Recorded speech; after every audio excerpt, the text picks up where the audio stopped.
Hey, good morning, everybody. This is Jason Butt with the UGAsports.com quick take.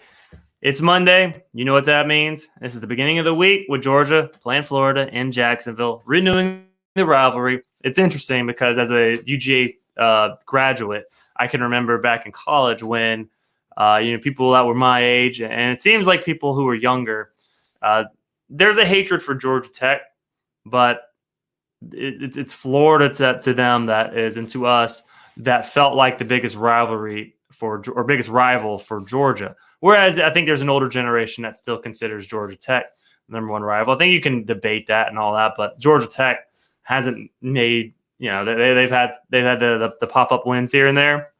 Whereas this game for Georgia, at least in the last 20 years, this game has been the one you have to go through in order to be a contender for the SEC East Championship. So here are three early storylines heading into this year's Georgia-Florida rivalry, or as we should continue to say, the world's largest outdoor cocktail party. Now, number one, Georgia has spent this past week, as well as Florida, they both have had byes, but they've spent this past week working on correcting things, fixing things, working on themselves. That's typically what teams do during bye weeks. They don't really spend a whole lot of team on the next opponent. Granted, I guarantee you there has been quality control staffers and the coaches watching some tape whenever they can. Player-wise, it's about fixing mistakes and making sure they can hone in and sharpen certain areas. Defensively, not a whole lot, honestly. I mean, this has been an elite unit ranking at the top in just about every statistical category except for sacks, of all things. Sacks, and it's funny because I believe during the bye week, during his one of his media availabilities, Kirby Smart mentioned that, the numbers are, they rank last in the SEC at 7, but with 7 sacks. But it's, so many of these teams are getting the ball out in 2.6 seconds. So he's telling his guys, you got to get to the quarterback in 2.6 seconds.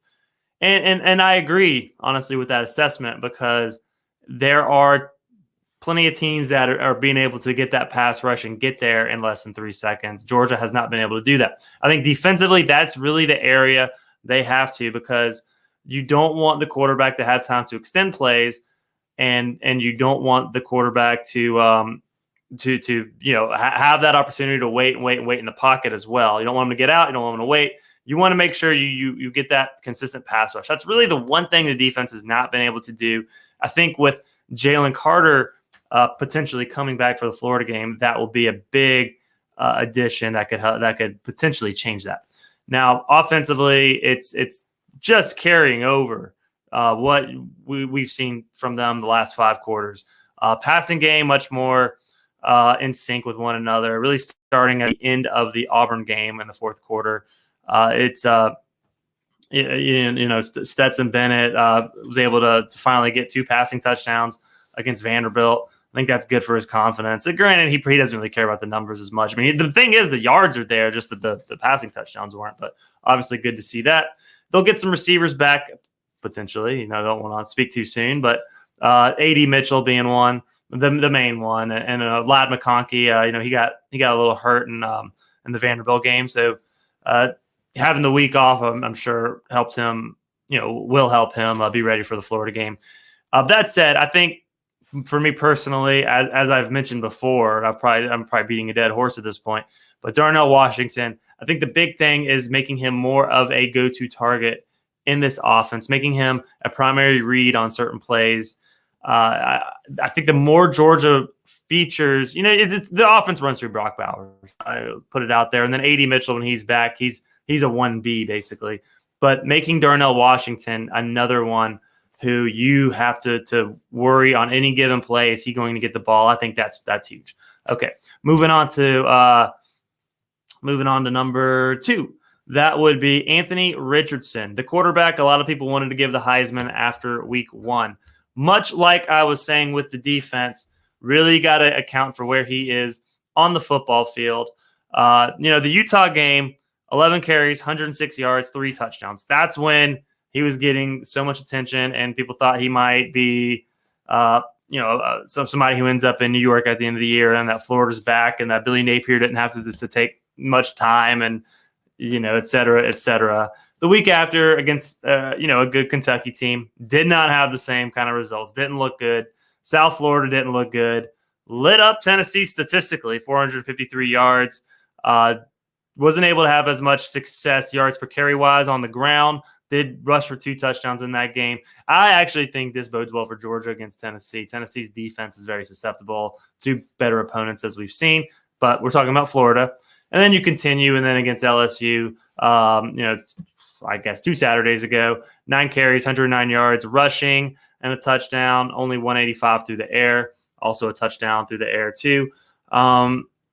He's somebody, if Georgia can devise a good game plan, keep him in the pocket, and even if you let him roll out, do not let him attack upfield as a runner. I think Georgia, with the secondary that they have, Keely Ringo, Malachi Starks, Javon Bullard. They got so many. Christopher Smith. I don't know why I left his name out in the initial run.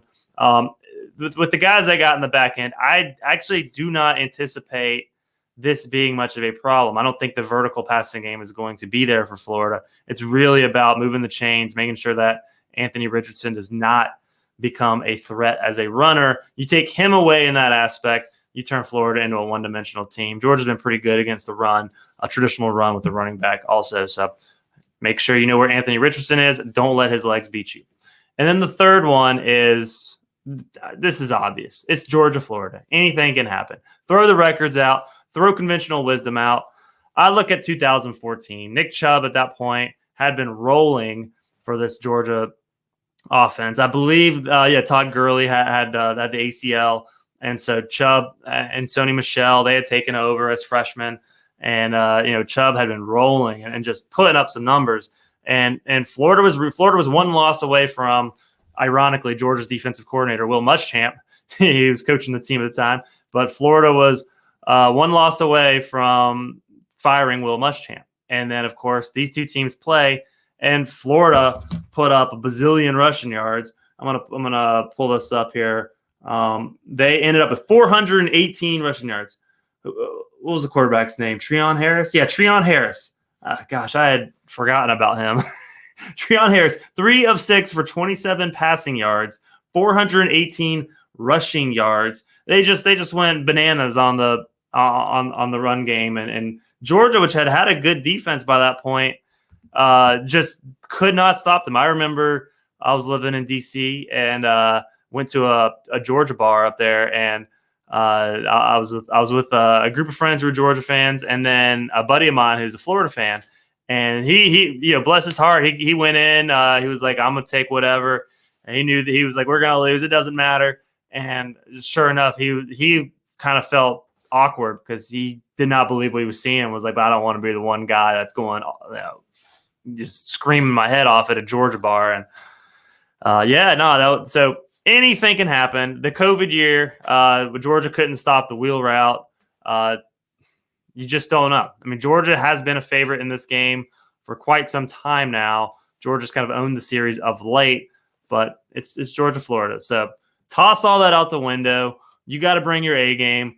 Georgia enters this game as a 22-point favorite. We'll talk more about that on Wednesday, obviously on Wednesday Wager. But Vegas clearly is doing two things here, and one of those I'm going to talk about the other one on Wednesday, but one of those, it believes that Georgia has the horses to win big, and I'll go ahead and say it. I think they do on paper, coaching staff, players, intangibles, experience, all of that lines up for Georgia, except the rivalry college football factor. That stuff always tends to throw things haywire, as we see, and we're getting to that time of year in college football where the wacky upsets happen. So do what you can. Stay out of social media if you're Georgia. Stay out of all that stuff and just focus on Florida as if they're the 1990s Gators with the 1990 Gators with Steve Spurrier coaching the team, because it may not be a good team in the grand scheme of things this year, but it's still a good enough team to be like Missouri and potentially spring an upset when you least expect it. So those are 3 early storylines entering Georgia-Florida week. It's going to be a busy one all week now that Georgia's back ready with a game, preparing for a game. And stay tuned at ujsports.com. If you haven't, please like, share, subscribe, do all that good stuff. Go visit ujsports.com. If you haven't subscribed to the Dog Vent and you need to, that is the best website for Georgia news, information, talking to people, etc., on the World Wide Web. And thank you so much for tuning in. You have been awesome, and I've been Jason Butt. Take care.